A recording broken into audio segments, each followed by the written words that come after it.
Buenas noches, mi nombre es Eduardo Delgado, vivo en la ciudad de Guatemala. Mi número de teléfono es 4242-9309, WhatsApp más 502 4242-9309.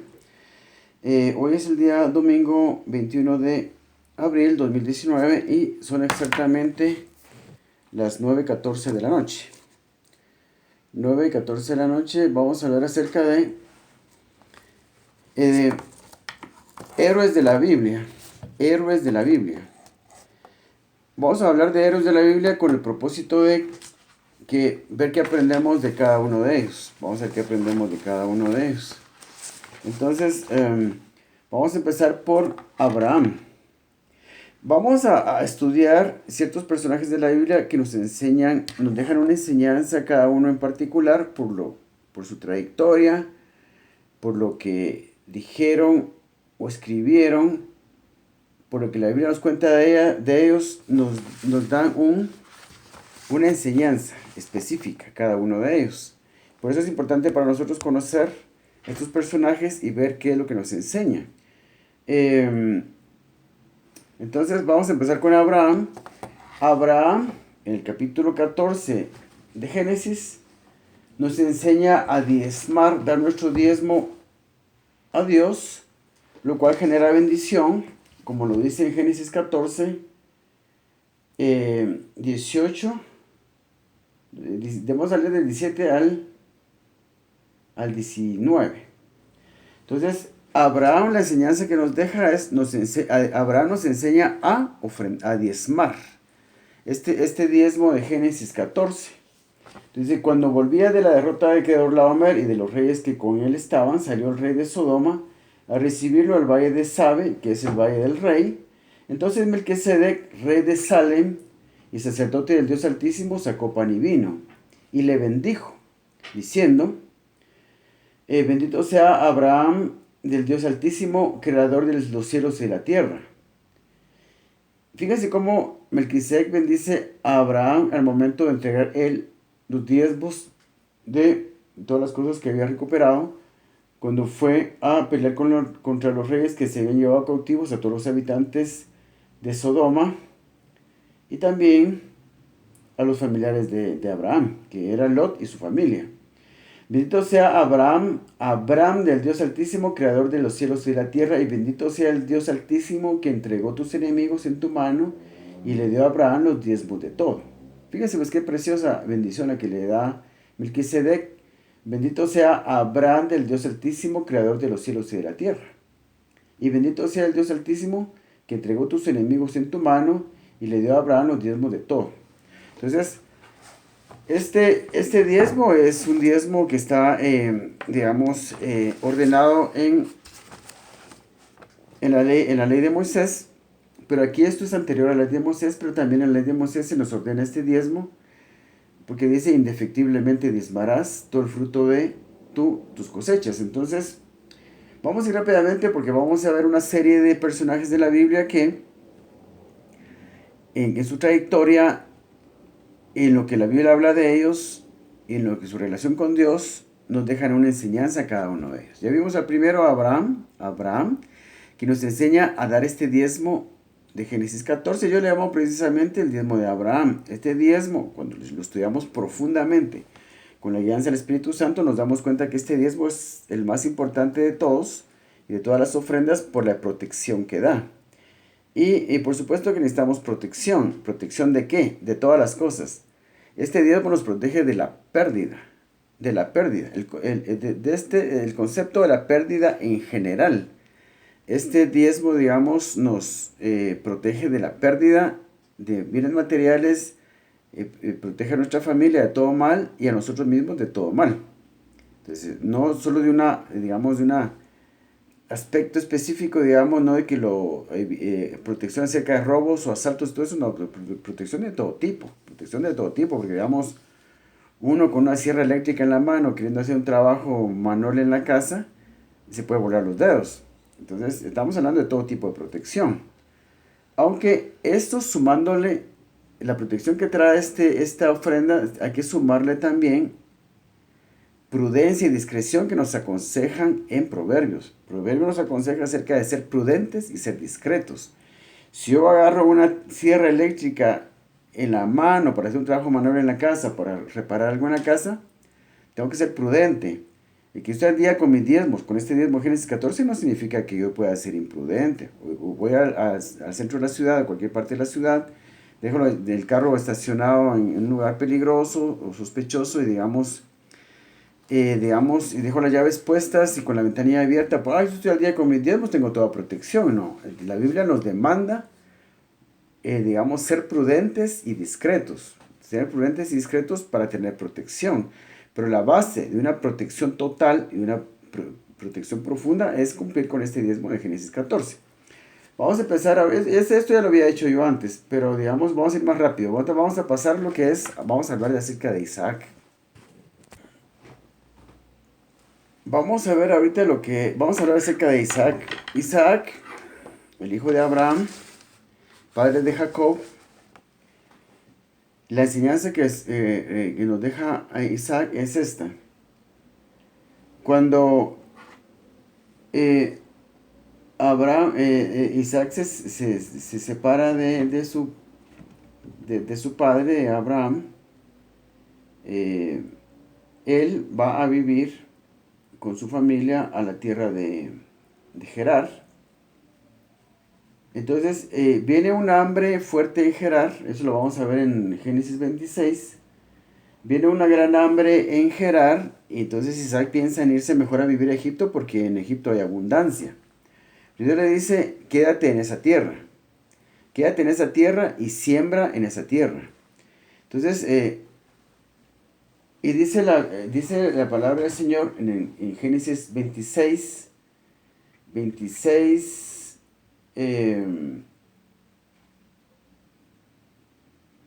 26, vamos a ver qué versículo es el que estoy buscando yo. Bueno, en el versículo 2 dice, no desciendas a Egipto, habita en la tierra que yo te diré, habita como forastero en esta tierra, y estaré contigo, y te bendeciré, porque a ti y tu descendencia daré todas estas tierras. Entonces,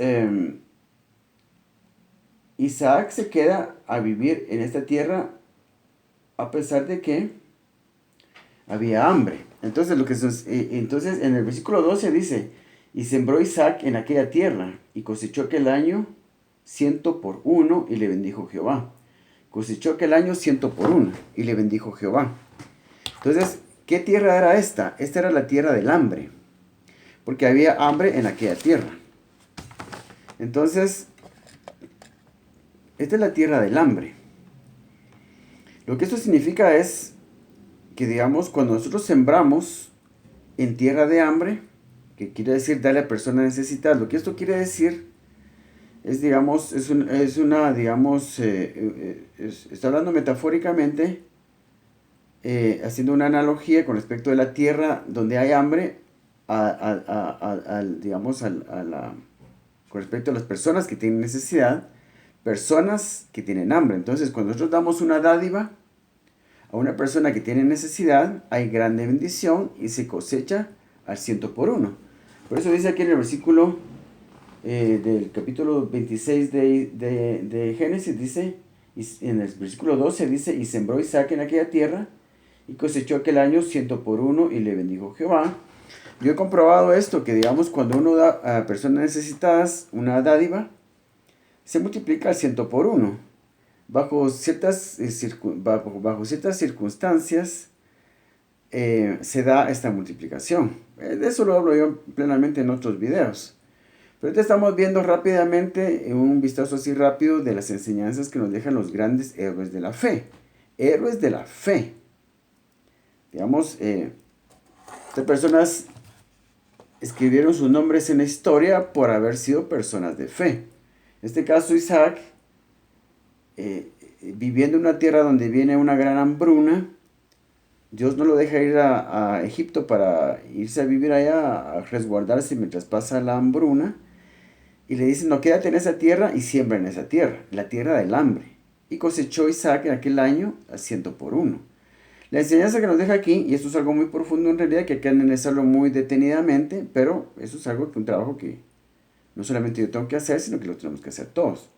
Porque esto, si usted experimenta darle, por ejemplo, un quetzal a una persona necesitada, y usted está al día con sus diezmos y no debe nada de ofrendas, se va a dar que a las 5 semanas después, yo he logrado definir el plazo para esta cosecha. Después de mucho tiempo de experimentación, se da una multiplicación verdaderamente al 100 por 1. Entonces, la enseñanza que nos deja cada personaje, cada uno de estos héroes de la fe, es muy importante. Es hermosa, digamos, la palabra de Dios cuando se la comprende de manera correcta. Vamos a pasar ahora a lo que es Jacob.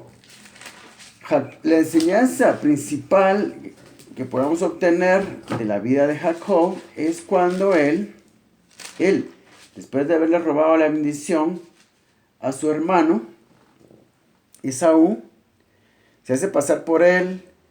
Isaac lo bendice a él en lugar de bendecir a su hermano, que era el primogénito. Jacob le roba la bendición, el hermano se enoja contra él. Entonces la mamá de Jacob, Rebeca, escucha las amenazas los pensamientos que él tiene, las cosas que él dice con respecto a lo que va a hacer cuando Isaac, su padre, se muera. Dice que va a matar a Jacob por haberle robado la bendición. La mamá le aconseja que se vaya a la casa de Labán, el hermano de Rebeca, que era tío de Jacob, y que se vaya a la casa de su tío a resguardarse a lo que se le pasa la cólera al hermano, a su hermano Esaú por haberle robado la bendición. Jacob se va con la ropa que lleva puesta, con su caballito nada más, en el desierto hace un voto, y lo vamos a leer mejor. En el desierto hace un voto, prometiéndole a Dios un diezmo de todo lo que reciba. Este es un diezmo diferente al que nos enseña Abraham, porque este es un voto.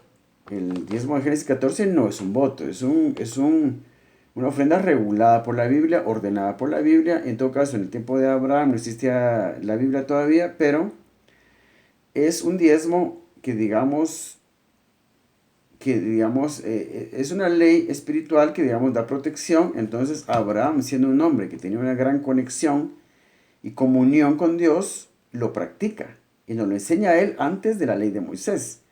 Entonces es un diezmo tan importante, Abraham lo practica y es un diezmo para captar, una ofrenda para captar una cierta bendición de Dios, que es protección. Abraham sabe eso.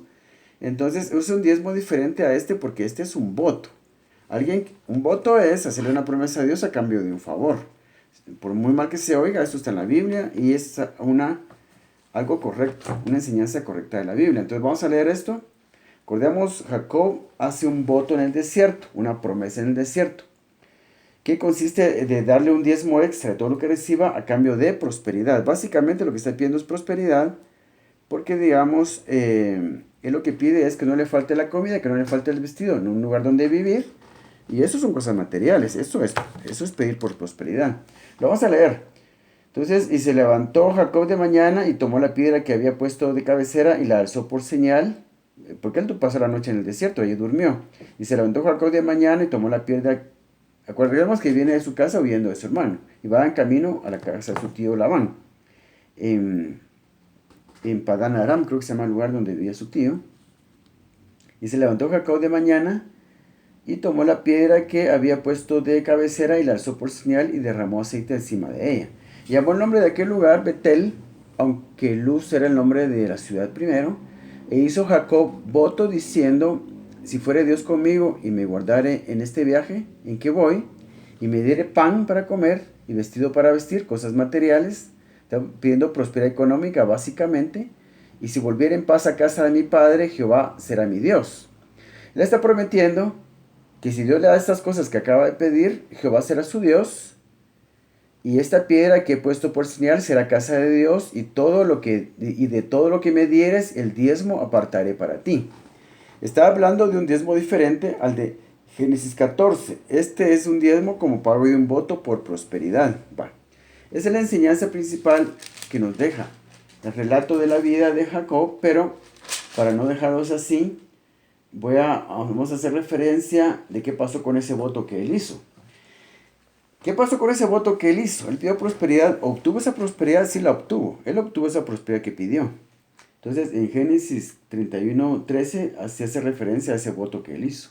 Y seguramente lo cumplió, porque si no lo hubiera cumplido, no recibe la prosperidad que le estaba pidiendo. Entonces, Génesis 31:13 hace alusión a este voto. Fíjense qué es lo que dice. Yo soy el Dios de Betel, donde tú ungiste la piedra y donde tú hiciste un voto. Levántate ahora y sal de esta tierra y vuélvete a la tierra de tu nacimiento. Pero antes de esto nos dice que Jacob, antes de eso es cuando, digamos, nos relata la Biblia cómo Dios le dio un truco a Jacob, cómo podía hacer él para que las ovejas, que eran las ovejas que iban naciendo, le correspondían a él las manchadas y abigarradas, las que tenían líneas, las que tenían manchas negras, las completamente blancas eran para su tío Labán y las manchadas eran de él. Dios le da un truco a Jacob para que las ovejas salgan manchadas y dice después en el Génesis 30, 43, y se enriqueció el varón muchísimo y tuvo muchas ovejas y siervos, siervas y siervos y camellos y asnos. Y oía Jacob las palabras de los hijos de Labán, que decían: Jacob ha tomado todo lo que era de nuestro padre, y lo que era nuestro padre ha adquirido toda esta riqueza. Bueno, después es que hace referencia del voto que hizo. Yo soy Jehová, yo soy el Dios de Betel, donde tú ungiste la piedra y donde tú me hiciste un voto. Entonces, por el voto que hizo Jacob a Jehová, prometiéndole un diezmo extra a cambio de prosperidad, y obtuvo esa prosperidad, lo acabamos de ver. Por ese voto, Dios se mete tan a fondo para ayudar a Jacob, por el voto que hizo, que le da un truco para modificar la genética de las ovejas, para que salgan manchadas. Imagínense. Porque Dios se tiró tan a fondo para bendecir a Jacob. Eso fue por consecuencia del voto que le hizo. Entonces, esta enseñanza que nos deja Jacob es muy importante, la enseñanza acerca de este voto de prosperidad. Vamos a pasar a lo que es José. José que se crió en el seno de la familia de Jacob, porque era hijo de Jacob. Jacob, que venía con la influencia de Abraham, su abuelo, con la influencia de Isaac, su padre. Toda la enseñanza de Abraham, todas las enseñanzas de Abraham, de Isaac, las había absorbido Jacob. Se las transmite a sus hijos. Aquellos que tienen un corazón apto para recibir estas enseñanzas. José recibe todas estas enseñanzas de parte de Jacob y las va a aplicar a Egipto. Cuando se da la oportunidad de que llegue a Egipto, no fue una oportunidad que él buscara, sino que prácticamente fue force voluntario que él llegó a Egipto como esclavo. Entonces,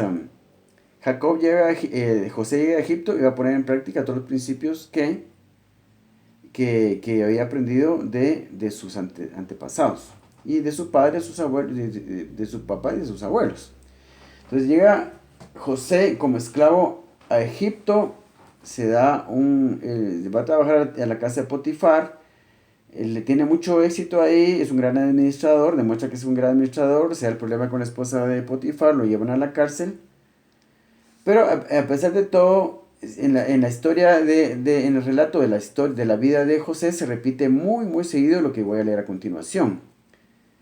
Porque Jehová estaba con José. No necesitaba atender el jefe de la cárcel, cuando estaba en la cárcel, no necesitaba atender el jefe de la cárcel cosa alguna de las que estaban al cuidado de José, porque Jehová estaba con José y lo que él hacía, Jehová lo prosperaba. Fíjense pues, lo que José hacía, Jehová lo prosperaba. Pero tenemos que entender el trasfondo de donde viene José. José viene de ser instruido, de ser educado, de ser formado con los principios divinos y espirituales. No podemos decir bíblico, iba a decir bíblico, no puedo decir bíblico porque en ese tiempo no existía la Biblia, pero si son principios espirituales que en realidad son leyes naturales que van a funcionar siempre de la misma forma. Los principios bíblicos, los principios espirituales, los principios de Dios, los mandamientos de Dios son leyes naturales que siempre van a funcionar de la misma forma. Cuando se aplican bien, dan prosperidad. Es inevitable que así sea porque son leyes naturales. Entonces viene José, viene formado con las enseñanzas de Jacob, de Isaac, de Abraham, y viene a poner en práctica todo lo que él sabe y la forma como se le enseñó a vivir, porque eran cosas, no eran ideas que tuviera en la mente, sino que eran la ley, los principios espirituales era la forma de vida de José. No eran ideas en su cabeza, era una forma de vida. Era la forma en que él sabía vivir. Por eso no tiene relaciones sexuales con la esposa de Potifar, a pesar de que seguramente, dicen por ahí, que seguramente era una mujer hermosa. Porque si hubiera sido una mujer fea, pues no habría sido ninguna tentación. Una mujer, digamos, no muy atractiva físicamente no habría sido una tentación, no habría sido motivo de tentación.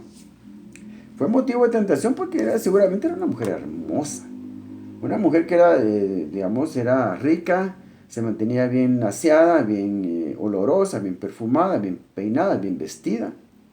Una mujer hermosa, súper arreglada, es una tentación, es una tentación. Entonces, pero los principios divinos eran para José su forma de vida. Por eso nunca pensó él tener algún tipo de relación con esta mujer.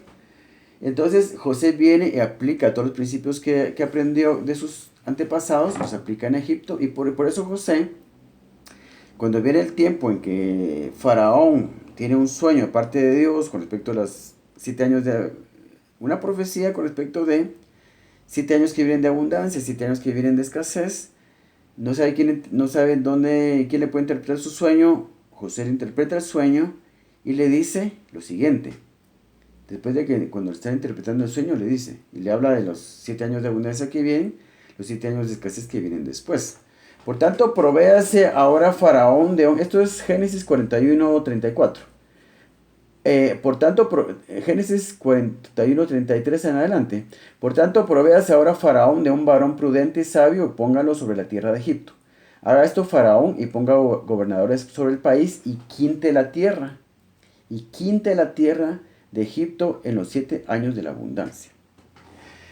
Quintar la tierra es, lo que es dar el quinto es, estamos hablando de, un quinto está formado por 2 diezmos. Aquí se refiere a, eso me lo enseñó el Señor hace mucho tiempo, es algo muy difícil de discernir, pero tenemos que entender de que Abraham enseña a Jacob, o Jacob aprende de Abraham, el diezmo de Génesis 14. Perdón, Jacob aprende de Abraham a dar el diezmo de Génesis 14 y él mismo practica el diezmo con respecto a hacer un voto por prosperidad. Estas 2 enseñanzas se las da a José. Entonces, 2 diezmos son un quinto. José sabe practicar estos 2 diezmos y 2 diezmos son un quinto. Por eso, cuando vienen los 7 años de la abundancia, José le aconseja a Faraón que quinte la tierra. Los hace practicar estos 2 diezmos a todos los egipcios para que, en el tiempo de la escasez, tengan lo suficiente para subsistir. Y ellos van a tener abundancia cuando en el resto del planeta hay hambre. Y eso lo podemos ver en este relato de la vida de José, como el pueblo de Egipto sostiene al resto de la tierra y del resto de los países de la tierra vienen a comprarle a Faraón provisiones para poder subsistir. Entonces hay abundancia en Egipto los 7 años siguientes de la escasez porque José les enseñó a quintar, que es dar los 2 diezmos. Génesis 14 por protección, Génesis 28 por prosperidad.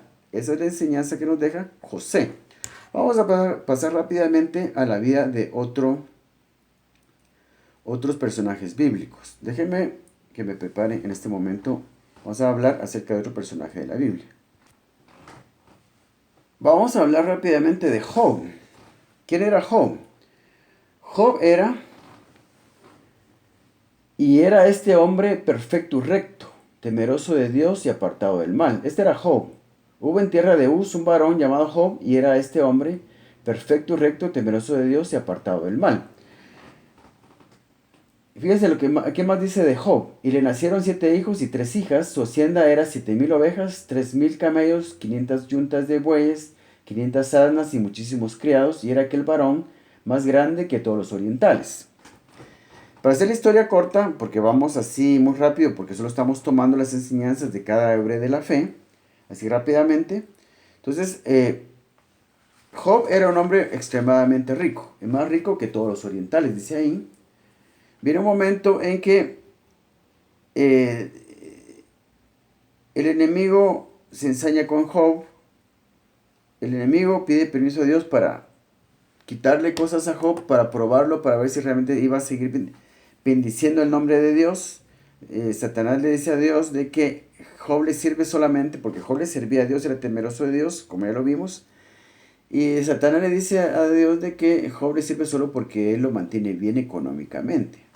Entonces, Dios le dice, bueno, pruébalo para ver si es verdad eso. Pues miremos si es verdad eso, que él me sirve solo porque tiene prosperidad de parte mía, tiene riquezas de parte mía, y tenía riquezas de parte de Dios porque él era, y era este hombre perfecto y recto, temeroso de Dios y apartado del mal. Por eso es que él tenía riquezas, porque era perfecto y recto, temeroso de Dios y apartado del mal. Porque cualquier persona que sea así, va a tener riquezas y bendición de todo tipo, no solamente materiales, sino de todo tipo de parte de Dios. Este caso de Job es muy especial porque, digamos, Dios deja que Satanás le quite todo a Job, incluso lo hiera su cuerpo. Dios no deja que le quite la vida, pero sí que hiera su cuerpo con una sarna horrible, una enfermedad terrible. Y yo creo que eso Dios no lo volvería a hacer con ninguna persona, porque sabemos que Dios es completamente soberano, pero cuando Él ya nos da su palabra, la Biblia, entonces Él ya se limita. Cuando Dios ya escribe la Biblia, antes no había Biblia, escribe la Biblia, Dios hace grandes promesas de que el que sea obediente a su palabra va a tener bendición y el que sea desobediente a su palabra no va a tener bendición. Dios se compromete, se liga, se ata, se limita al cumplimiento de sus promesas. Entonces, ¿cómo Dios puede hacer lo mismo que hizo con Job ahora cuando tenemos la palabra de Dios? Porque Dios se restringe a su palabra. Como yo me tengo que someter a su palabra, Él se tiene que someter a su palabra. Ese es el compromiso, ese es el trato. Yo cumplo, Él cumple. Yo no cumplo, Él no cumple. Yo obedezco su palabra, Él me bendice. No obedezco su palabra, Él me maldice. Sus mismas leyes escritas en su palabra, las leyes están ahí. Dios nos da a escoger. Escoge el bien escoge el bien o el mal. Escoge la bendición, escoge la maldición. Escoge el bien y la bendición o escoge el mal y la maldición. Entonces, es decisión de uno. Las leyes están ahí. Dios está comprometido. Te bendigo si obedeces mis leyes, las cumples. Tú recibes bendición o si no las obedeces, recibes maldición. La decisión es tuya. Entonces, digamos lo que le pasó a Job, no nos podría pasar a nosotros, y nos pasan cosas buenas si obedecemos la palabra de Dios, nos pasan cosas malas si desobedecemos la palabra de Dios, pero digamos que Dios, a una persona que está cumpliendo con su palabra, que es perfecto y recto como Job, temeroso de Dios, apartado del mal, no le va a dar maldiciones. El enemigo ya no va a poder, digamos, hacer lo mismo que hizo con Job, y con permiso de Dios, viene a quitarle todo a Job. No puede, porque ya existe la Biblia, ya existe la ley escrita, donde el Señor se compromete y compromete su integridad al cumplimiento de sus promesas. Entonces, esto ya no puede suceder. Job, dicen que fue digamos, contemporáneo de Abraham, fue mucho antes de que existiera la ley de Moisés y que existiera la ley de Dios escrita, ya sea por medio de la ley de Moisés o toda la Biblia como la tenemos ahora. Entonces, lo que quiero dejar claro es que eso no puede volver a pasar. ¿Por qué? Porque Dios está comprometido a bendecir al que le obedece y maldecir al que lo desobedece. Aunque realmente no es que Dios lo maldiga a uno o lo bendiga, sino que simplemente es consecuencia. Las bendiciones y las maldiciones son consecuencia de nuestro proceder con respecto a obediencia o desobediencia a la palabra de Dios. El hecho es de que ya aprendemos de Job. Lo que aprendemos de Job es de que, en primer lugar, de que él era un hombre perfecto, recto, temeroso de Dios, apartado del mal, y por eso tiene grandes bendiciones económicas, y no solo bendiciones económicas, de todo tipo de bendiciones, porque tiene muchos hijos, tiene salud, pero digamos, pasa lo que pasa con que el enemigo le pone a prueba, pero cuando el enemigo le quita todo, fíjese que lo que Job hizo. Entonces, cuando el enemigo ya le quita todo, es cuando Job dice, aquella famosa declaración de Job, que dice, cuando ya había perdido todo, el enemigo le dice, entonces Job se levantó y rasgó su manto y rasuró su cabeza y se postró en tierra y adoró. Y cuando ella supo que había perdido a sus hijos, había perdido todas sus riquezas y que además había adquirido una enfermedad, aunque la enfermedad creo que fue después, pues dice aquí, en Job 1:21, dice Job, esto es lo que dice Job. Entonces Job se levantó y rasgó su manto y rasuró su cabeza y se postró en tierra y adoró. Cuando se entera que ha perdido todo y ha perdido a sus hijos, todos sus hijos se murieron, adoró y dijo, desnudo salí del vientre de mi madre y desnudo volveré allá. Jehová dio y Jehová quitó. Sea el nombre de Jehová bendito. Se me hizo un nudo en la garganta cuando iba a leer esto. Desnudo salí del vientre de mi madre y desnudo volveré allá. Jehová dio y Jehová quitó. Sea el nombre de Jehová bendito. Se me hace un nudo en la garganta cuando leo esto. En todo esto no pecó Job ni atribuyó a Dios despropósito alguno. Entonces es maravilloso en realidad es impresionante las cosas que podemos aprender para edificarnos en nuestra vida espiritual de los grandes héroes de la fe. Entonces ya vimos cómo Job nos enseña esa humildad, ese sometimiento a Dios, ese amor profundo a Dios y cómo él no se pone a maldecir a Dios cuando lo ha perdido todo. Era muy rico y de pronto se queda sin nada, sin siquiera para poder comer, dinero para poder comer. Pierde la salud, le sale una sarna horrible en la piel que lo atormenta, una comezón, ardor, dolor en todo el cuerpo, desde la planta de los pies hasta la coronilla de la cabeza. Lo tenía en todas partes. Comezón, ardor, dolor. Un infierno era lo que estaba Job viviendo. Es una cosa indescriptible, de verdad. Una cosa indescriptible. Y dice, desnudo salí del vientre de mi madre y desnudo volveré allá. Jehová dio y Jehová quitó. Sea el nombre de Jehová bendito. En todo esto no pecó Job ni atribuyó a Dios despropósito alguno. Entonces es hermoso ver cómo lo que Job nos enseña aquí. Y podemos aprender de todos estos héroes de la fe, porque esto es fe, soportarse grandes pruebas sin maldecir el nombre de Dios, sin ensañarse con Dios, sin taparse la boca para decir todo lo que uno y desahogarse, decir, bueno, ¿cómo es que Dios permitió esto? ¿Cómo es que Dios me metió esto? ¿Cómo puede ser tan injusto? ¿Cómo puede ser esto? ¿Cómo puede ser lo otro? No, a veces nosotros lo hacemos por cosas mucho menores por pruebas mucho menores de las que pasó Job, pero vamos a pasar a otra cosa. Es hermoso lo que aprendemos de parte de, respecto de la que la Biblia nos cuenta de parte de Job. No es extraño que estos personajes bíblicos estén en la Biblia y escribieron sus nombres por la eternidad,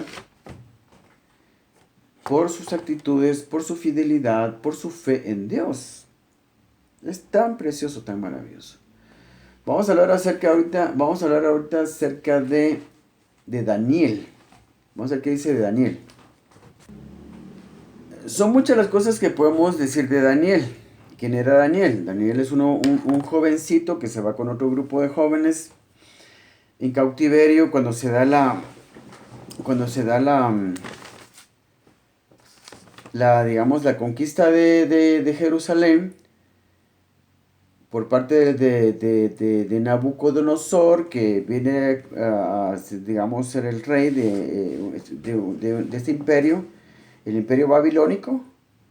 Conquista a Nabucodonosor Jerusalén, se lleva un grupo de jóvenes, los más estudiosos, los más inteligentes, los mejor preparados, se los lleva para que les sirvan a él en su ciudad allá en Babilonia. Entonces, ustedes saben, la mayoría de personas que conocen la Biblia, de cristianos, hijos de Dios, de iglesia, conocemos todos casi la historia de Daniel.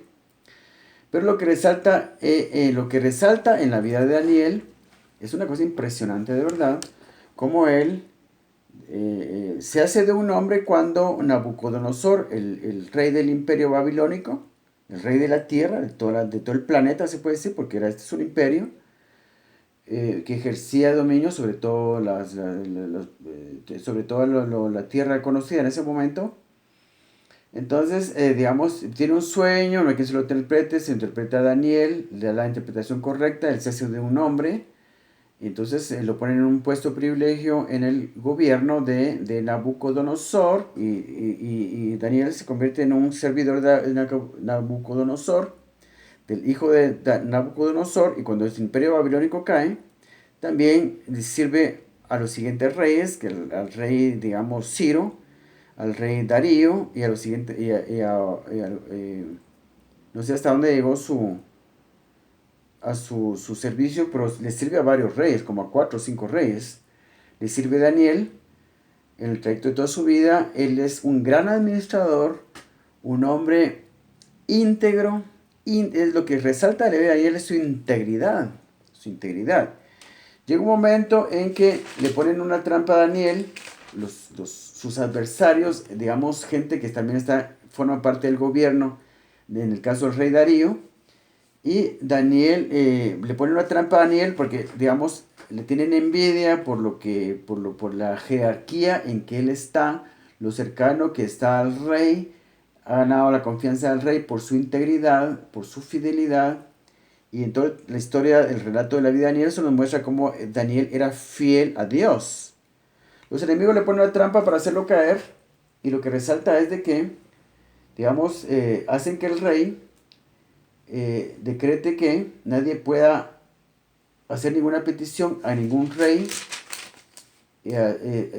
salvo que a ningún dios, a ningún rey, no puede hacer nadie ninguna petición durante cierto periodo de tiempo, sino únicamente al rey Darío. Entonces, el rey Darío aquí muestra una gran debilidad al permitir que se haga este decreto, y todo esto lo hacen con el motivo con la intención de hacer caer a Daniel, porque saben que Daniel es un hombre que ora con las ventanas abiertas todos los días a su Dios. Cuando se hace este decreto de que nadie puede hacer ninguna petición a ningún dios, a ningún rey, a nadie, solamente al rey Darío, Daniel desobedece esta ley porque no está dispuesto a cumplir una ley semejante. Él no va a dejar de orar a su Dios, y él muestra esa valentía al entra a su habitación, abre las ventanas y se pone a orar, no le importa que nadie lo mire. Eso lo vamos a leer ahorita. Entonces, aquí dice, entonces los gobernadores y sátrapas buscaban ocasión para acusar a Daniel en lo relacionado al reino, mas no podían hallar ocasión alguna o falta, porque él era fiel, y ningún vicio ni falta fue hallado en él. Entonces dijeron aquellos hombres, no hallaremos contra Daniel ocasión alguna para acusarle, sino la hallamos contra él en relación a su Dios. Entonces es cuando hacen que el rey Darío firme un decreto donde nadie puede hacer ninguna petición en el término de 30 días con respecto de hacer ninguna petición a ningún dios, a ningún rey, sino solamente al rey Darío. Firmó pues el rey Darío el edicto y la prohibición. Cuando Daniel supo que el edicto había sido confirmado, entró en su casa, y abiertas las ventanas de su cámara, que daban hacia Jerusalén, se arrodillaba 3 veces al día y oraba y daba gracias delante de su Dios, como lo solía hacer antes. Es precioso. Es una cosa tremenda, de verdad. A riesgo de su vida, sabiendo que si hacía esto, lo iban a matar, lo iban a meter al foso de los leones, que esa era la sentencia para la persona que violara esta ley, este decreto. Sabiendo eso, él viene, entra a su casa, entra a su aposento, abre las ventanas y se pone a orar a su Dios. A Jehová, el único Dios viviente, porque Daniel sabía que solo había un Dios y no lo iba a deshonrar. No le importaba que su vida estuviera en riesgo. Es precioso. Bueno, de Daniel podemos hablar muchísimas cosas y nos deja muchísimas enseñanzas. A mí, yo hablo de esto porque es lo que me impresiona, una de las cosas que más me impresiona, pero me impresiona también la integridad con que vivió toda su vida. Por eso fue un gran siervo diligente de 4 o 5 reyes. Él estuvo en lo más alto del poder durante la época de Nabucodonosor, la época de Belsasar, el hijo de Nabucodonosor. Cae el imperio babilónico, toma posesión el imperio medo-persa. Daniel le sirve a Ciro, a Darío, a Artajerjes, no me recuerdo cuántos reyes le sirve, pero le sirve a varios reyes después del imperio babilónico. Y en todos estos gobiernos él estuvo en lo más alto del poder. Solo los mismos emperadores eran más importantes que él, por la fidelidad a Dios en primer lugar y por la integridad en que, por lo mismo de que por agradar a Dios él vivía en integridad. Entonces aprendemos muchas cosas de estos héroes de la fe. Aprendemos muchas cosas de estos héroes de la fe. Hablando de otros héroes de la fe, están, digamos, los amigos de Daniel, precisamente, los otros tres amigos de Daniel, no recuerdo sus nombres, Sadrach, Mesach y Abednego, les ponen de nombres, pues sus nombres originales no me recuerdo, Ananías, Asael, y no me recuerdo cuál es el otro, pero por ejemplo son personas que, digamos, nos dan también otro, como estos muchachos tampoco quisieron doblegarse delante de adorar a la imagen que el rey Nabucodonosor había construido, y son pasados por la prueba de ser echados al horno de fuego ardiendo, y el Señor libra de todo mal porque pusieron su confianza en el Señor. Vamos a hablar ahorita hablando del rey David. A mí siempre me ha impresionado mucho la vida del rey David. Vemos cómo el rey David, digamos, tiene una gran relación con Dios, y en varias ocasiones se dice, y David tenía un corazón recto para con Dios. Y de pocas personas en la Biblia se habla de esta manera. Y David tenía un corazón recto para con Dios. Y David tenía un corazón recto para con Dios, algo que se repite varias veces en la historia del rey David. Vamos a leer un poquito acerca de esto, acerca del rey David y los secretos que él tenía para ser un hombre victorioso. Él fue un hombre victorioso, nunca perdió una sola batalla, y también un hombre que consultaba todas sus decisiones a Dios. David nos enseña precisamente eso. David consultaba a Dios constantemente y no hacía nada David sin consultarle al Señor. Aprendemos otras cosas de David. Vamos a ver ahorita una de sus principales enseñanzas. Una de las principales enseñanzas de David es cómo él ofrenda a Dios. David hace grandes preparativos para que su hijo Salomón construya el templo para Jehová. Y eso es lo que dice acerca de eso.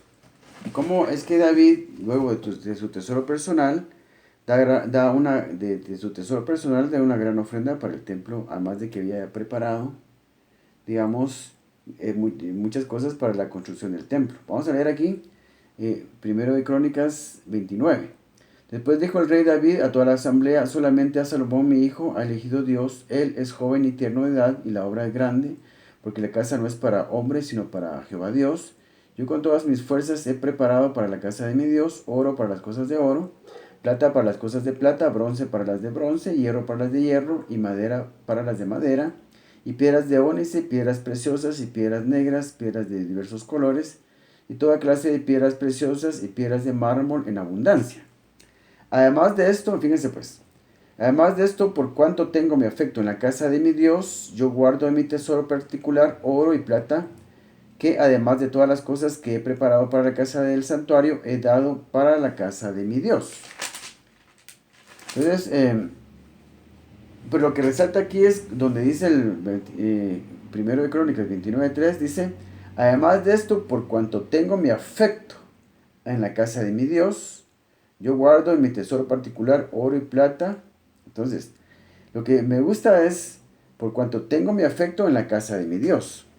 Por cuanto tengo mi afecto en la casa de mi Dios. Entonces, el corazón de David estaba inclinado hacia Dios. Es hermoso. El caso de David es muy especial. Conocemos las debilidades de David, conocemos los pecados de David, el terrible pecado que cometió con Betsabé, y más que todo por, digamos, después prácticamente mandó a matar a su esposo. Fue un gran pecado, pero él lo superó, porque el corazón de David, después del pecado que él comete, digamos, se humilla grandemente y se duele grandemente en la presencia del Señor. Con un arrepentimiento genuino, el Señor lo perdona y lo restaura espiritualmente. Pero siempre David se caracteriza, la vida de David se caracterizó siempre por tener un corazón recto para con Dios. Pues luego en el libro de los libros de los reyes nos cuentan sobre la vida de Salomón, todos los descendientes de David y Salomón, los reyes la línea de reyes que siguieron después, el rey Asa, el rey Josafat, el rey Ezequías, el rey Josías. Algunos reyes fueron completamente pervertidos y se alejaron de Dios, de los mismos descendientes del rey David, pero otros tuvieron también, igual que David, un corazón recto para con Dios. Es hermoso ver la vida, leer la vida, leer el relato bíblico acerca de la vida de todas estas personas y aprendemos algo de cada uno de ellos. Es por eso que es tan hermoso leer la Biblia, porque nos forma. Ahí es como la Biblia nos forma. La Biblia nos forma, nos relata todas estas cosas, la vida de todas estas personas, para que nosotros tomemos un ejemplo y vayamos formándonos. Nosotros vamos viendo cómo actuó el rey David, cómo actuó el rey Salomón, los errores de Salomón, los aciertos de Salomón, los aciertos de Ezequías, lo bueno de Josafat, lo bueno de Josías, lo bueno de Asa, lo bueno de Azarías, lo bueno de, ¿cómo se llama este otro? Masías. Y así podemos extendernos a lo largo de la Biblia y encontrar personajes de la Biblia que nos dan en una enseñanza en particular, una enseñanza especial cada uno de ellos, y es ahí donde nosotros nos vamos formando. Vamos al Nuevo Testamento, lo que nos enseñan los apóstoles, lo que nos enseña Pablo, lo que nos enseña Pedro, Juan, Marcos, Bernabé, Silas, que siempre aprendemos de tantos. Entonces, debemos de leer más la palabra de Dios y tratar de enriquecernos con sus enseñanzas, con sus modelos, con sus ejemplos y con estos hombres simbólicos de la palabra de Dios.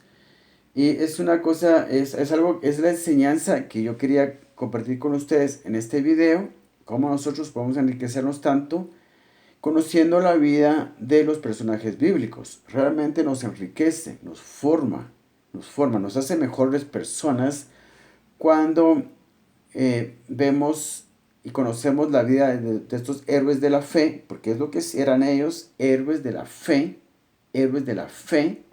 y en la fe es que estamos trabajando, por medio de la fe estamos trabajando nuestra vida espiritual. Por eso es importante conocer la vida de los héroes de la fe, porque ellos nos muestran cómo trabajaron su fe y a lo que su fe los llevó.